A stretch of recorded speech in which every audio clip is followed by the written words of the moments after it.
Hey guys, it's Sarah, and today I'm going to be doing another review video for you guys.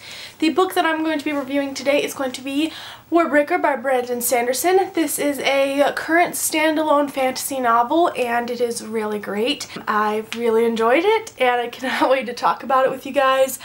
This book does take place in Brandon's Cosmere, so if you know about Brandon Sanderson or you're curious about him or whatever the case is, most of Brandon Sanderson's novels all take place in the same universe. So they are all on different worlds and they all somehow correlate with each other, and that is called the Cosmere. So this book is a part of that and it was really enjoyable. Let's jump into my thoughts. Warbreaker is a very, how do I explain this?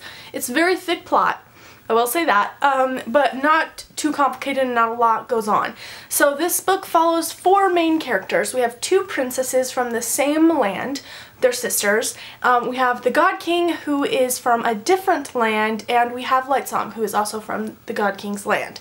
So these lands have been united for thousands of years. They tolerate each other, they don't really like each other, and every, I don't even remember how many years, the land where the princesses are from send a daughter to the land where the king is from, and the king marries the daughter.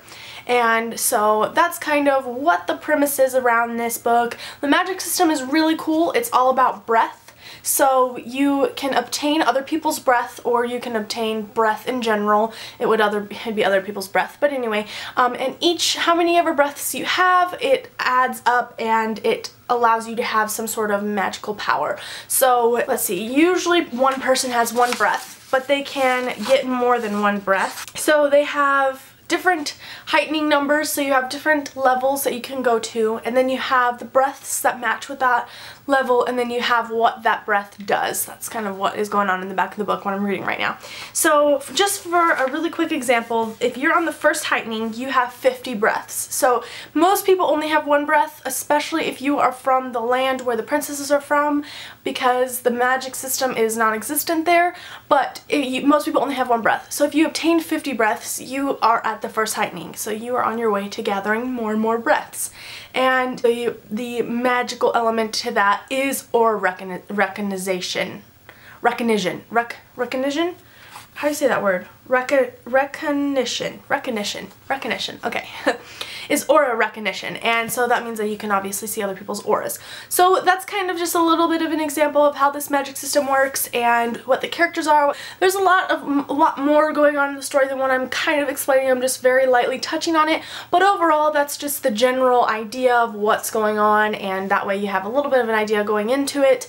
But yeah, so let's jump into my thoughts about this. The world in this book was amazing. I really enjoyed the story. I was so hesitant because I've heard a lot of people say that this isn't one of Brandon's best work and this one isn't as good as his other work and all this stuff, but I really enjoyed it. And I know I read it with a couple of booktubers and we all just fell in love with it. The world in this story is very, very different. It's not as complex as Brandon's usual worlds are. It's very subtle, but at the same time it's so awesome and so intriguing that you don't really pay attention to how subtle it is.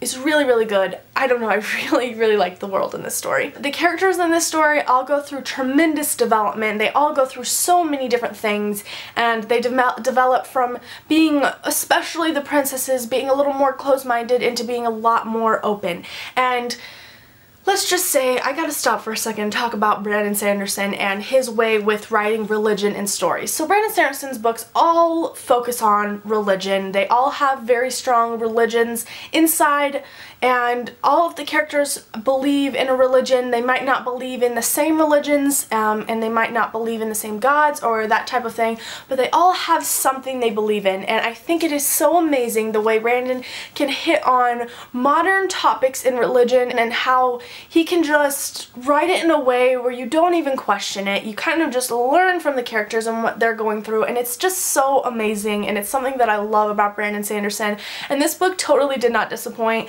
This one had a little bit more religious conflict than any other because these two princesses are going to a different land, and this different land believes in a different religion, and so these girls are going over there, especially the main character, or especially the main princess who's going to marry the king, and so she goes over there and they have have a whole different religious system, and she has to marry the guy that everybody worships as their king, like their god king. Like, he is a god and he is a king. And so it's so interesting to see how she has to kind of, I mean, she doesn't have a lot of issues with it, but kind of how she focuses on, or how she kind of grows within herself and what she believes in. And the second princess, Vienna, also does a tremendous amount of development in this area. It's just so amazing to read about, and I love that. This book also had a lot of political intrigue in it as well.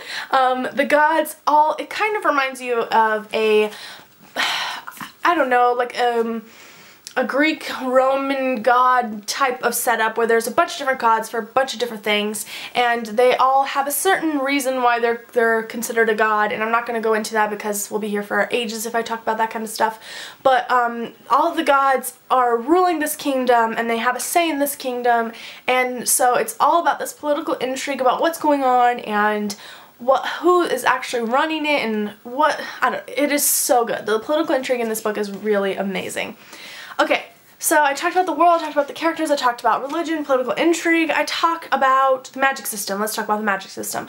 This magic system was not a disappointment. I'm never going to say that Brandon Sanderson's books are a disappointment because I just think he just is a phenomenal writer.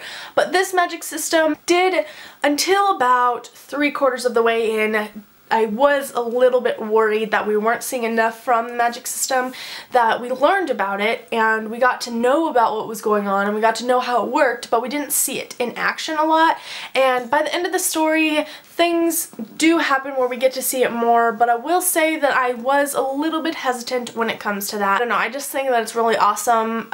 If a little bit tropey with the breath thing, I did find some things a little bit tropey, but overall I really liked it. I think the magic system is probably my biggest complaint of the book, and that's saying something because I really don't complain. I don't have any complaints about it. It just wasn't as involved as I'd hoped, but I was warned, so it did not disappoint for my reading experience, and that was me warning you.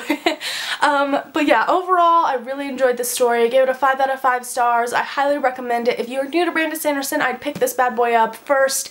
If you don't want to pick up the Mistborn trilogy because you're like, nah, Sarah, I don't really want to read a trilogy, I just want to kind of get my feet wet, I'd definitely pick up this first, because I think if you start with this one and then go on to the others, you won't be as disappointed and you'll be really involved and it'll be really great. Because the others have a little more, like Mistborn and Stormlight, all have a more intricate magic system, so if you start with this one, I think it would be perfect. So yeah, I think that's all I'm really going to say about this book. I really enjoyed it. I gave it 5 out of 5 stars.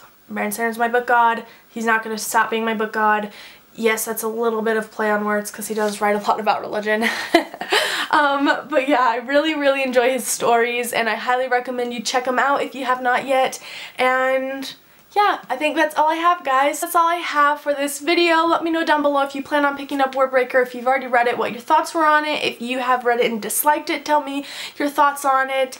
And let me know if you plan on picking up any more Brandon Sanderson. Let's have a discussion about Bsan. He is awesome. He is just one of my all-time favorites, so let me know down below if you have anything to say. And yeah, thanks so much for watching. I hope you enjoyed. I hope you pick up this book. I hope you're doing good, and I'll see you in the next one.